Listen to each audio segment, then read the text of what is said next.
When is a time you have had a conversation about Jesus? As a priest, if you think all of my conversations in life are about Jesus, I'm afraid I'm going to thoroughly disappoint you. Although I will admit, I might have more conversations about Jesus than the average person because of my vocation. Sometimes conversations about Jesus come up in very intentional, unexpected ways. I may be having a conversation about mission or faith formation or pastoral conversations.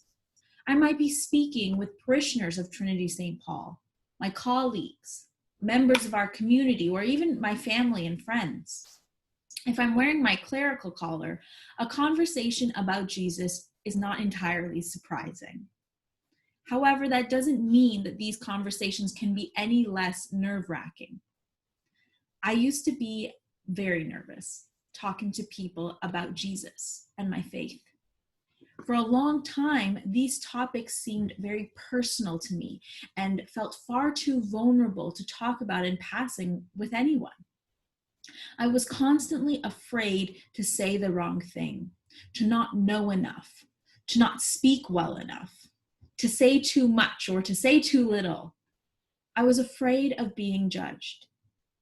It would be a lie to say that these insecurities have completely gone away. But today, I'm less scared about being wrong in my conversations about Jesus and more interested and inspired by what I can learn from someone else and from the Holy Spirit. A conversation, after all, is a 2 or 3-way street.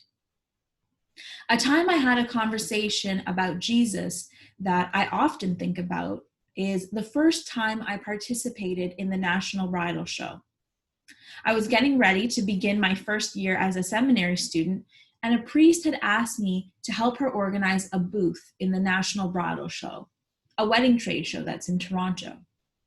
We had a little 10 by 10 booth, display boards with pictures, prayer cards that we would hand out to people, and if I'm remembering correctly, I'm pretty sure we had a little pew in our booth too.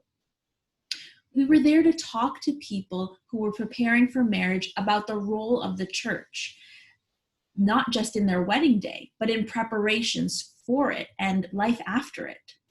Really, we were getting ready for a weekend full of conversations about Jesus, and I was so nervous. I didn't know what people would ask. I didn't know what I would say. To be honest, I didn't know if people would even want to talk to us at all. The weekend was one I will never forget, though. I met couples who were excited to get married and wanted to know how their faith could be part of their celebrations. I met people who had been part of the church for years and some who were curious. I met interfaith couples who wanted to share their journeys and questions.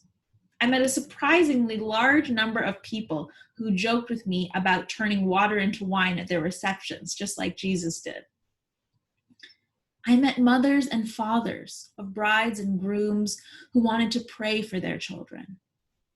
I met people who wanted a break from the stress of planning a wedding and instead wanted to have conversations about Jesus and their faith during such a monumental moment in their lives.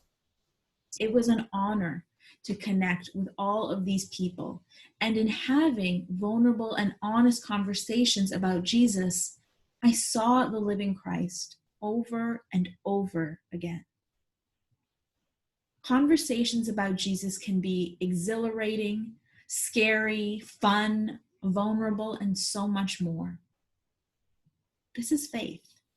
This is life, full of ups and downs, but always shaping us one conversation at a time. And I'm thankful for these moments. I invite you to reflect on this question yourself. What conversations have you had about Jesus? Who have they been with? Are you eager to have these conversations or more tentative?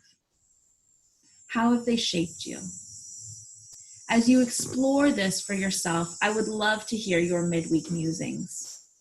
It is an honor to grow in faith together, even while apart.